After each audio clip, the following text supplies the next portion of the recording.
My father was the most consistent man I ever knew. Home by 6, same chair, same news channel, same Saturday routine for 30 years. He was boring in the way that makes you feel safe, predictable, solid. He died 18 months ago, heart attack, peaceful, the doctors said. I was his only child. My mother passed when I was 7. It had always been just the two of us. After the funeral, I spent 2 weeks sorting through his house.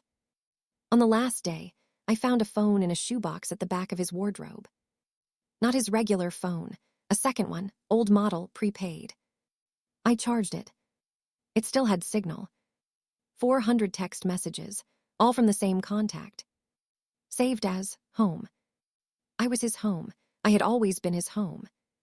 Except I hadn't sent a single one of them. The messages went back 9 years. Ordinary things at first. Grocery reminders, weekend plans, a dentist appointment. But they weren't for me. The name in the messages was Lily, a girl asking her dad when he was coming home, a teenager asking him to pick her up from practice, a young woman reminding him about a school recital. He had a daughter, someone named Lily, who had been calling him dad for 9 years, while I was 2 hours away doing the same thing. I scrolled to the last message. Sent 4 days before he died. It said, "Dad, the weather looks good this weekend. Lily wants to know if you're still coming to her birthday."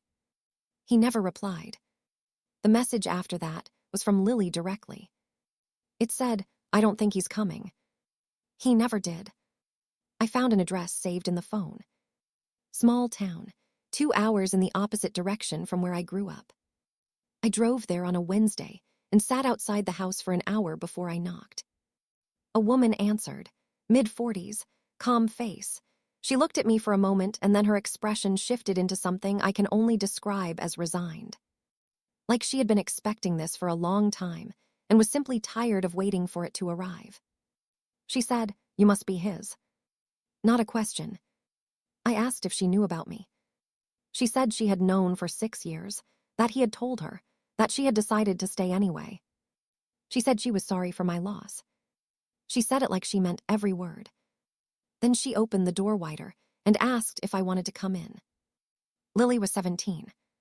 She sat across from me at the kitchen table and didn't say much, just watched me the way teenagers watch someone they're still deciding about.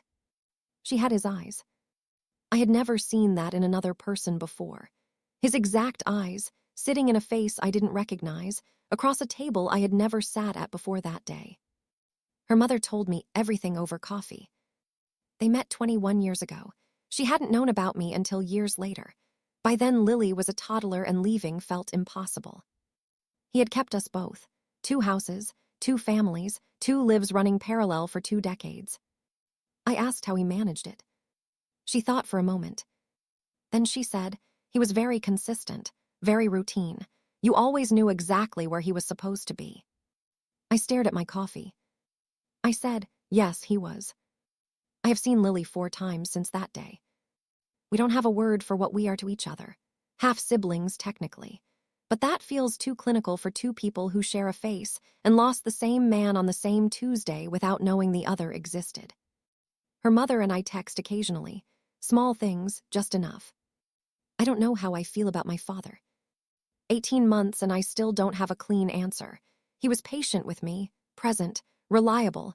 He was exactly the same with Lily, I know that now. I don't know if that makes it better or worse. What I know is that Lily shouldn't carry this alone. Neither should I. So we don't. That part, at least, he got right without meaning to. And some days that's enough. Some days it isn't. Both of those things are true at the same time, and I've stopped trying to pick one.